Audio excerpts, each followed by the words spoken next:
Pemirsa, lalu bagaimana perkembangan terkait pengumuman caleg ex-napi korupsi? Kita akan segera bergabung bersama Nadia Atmaji langsung dari gedung KPU Jakarta. Nadia, apakah sudah ada kepastian kapan KPU akan mempublikasikan nama-nama mantan napi korupsi yang akan mencalonkan diri sebagai anggota legislatif? Ya Fitri, perkembangan terbaru terkait dengan pengumuman dari mantan napi yang mencalonkan diri sebagai anggota baik itu legislatif di tingkat nasional, kemudian provinsi, kabupaten, kota yang ternyata ini terlibat kasus korupsi dan telah menyelesaikan hukumannya hingga saat ini belum bisa dipastikan karena masih dalam bentuk rencana. Komisioner KPU RI Pramono Ubaid menyatakan bahwa memang ada rencana pengumuman yang akan dilakukan malam ini, tetapi KPU mengedepankan prinsip kehati-hatian dalam melakukan pengumuman ini karena ini berkaitan dengan status hukum seseorang. Maka KPU berusaha untuk tidak mencederai haknya para calon anggota legislatif ini untuk bisa maju dan tidak mencemarkan nama baik mereka jika ternyata mereka ini sebenarnya tidak merupakan mantan napi kasus korupsi. Karena itu KPU berusaha untuk melakukan cross-check ke sejumlah lembaga yang berkaitan dengan hal ini. Misalnya saja mengecek terkait dengan salinan putusan hukum yang telah berkekuatan hukum tetap. Apakah memang benar yang bersangkutan ini telah menjalani hukuman dengan ancaman hukuman di atas 5 tahun penjara.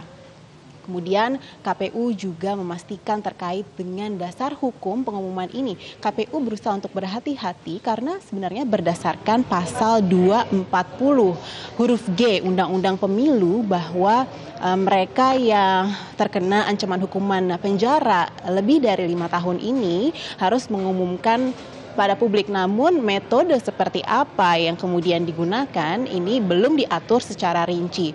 Kendati demikian, KPU mendapatkan dukungan dari sejumlah organisasi masyarakat yang selama ini peduli dengan pemilu, yaitu seperti Perludem maupun juga ICW terkait dengan pengumuman ini.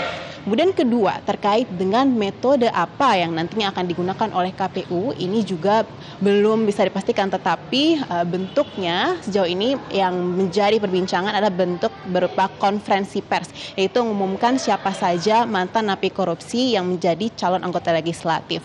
Tetapi ada juga wacana untuk kemudian ke depannya nanti selain diumumkan lewat konferensi pers, juga ditempel di tempat pemungutan suara pada saat pemilihan atau pencoblosan pada tanggal 17 April mendatang. Dan kedua hal tersebut yang masih diperbincangkan dan juga didiskusikan oleh komisioner KPU hingga saat ini. Mengenai apakah hanya kasus korupsi saja yang akan diumumkan, ini juga masih menjadi perbincangan, tetapi saat ini KPU masih fokus pada kasus korupsi terlebih dahulu.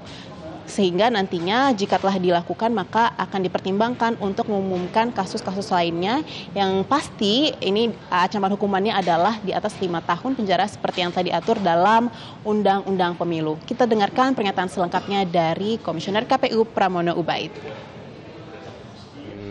Pengumuman daftar mantan napi koruptor itu kami harus sangat hati-hati, gitu ya. Kami harus periksa berulang-ulang. Kita konfirmasi lagi ke daerah, ke teman-teman KPU di daerah untuk memastikan bahwa nama yang kami umumkan itu betul-betul tidak ada yang salah.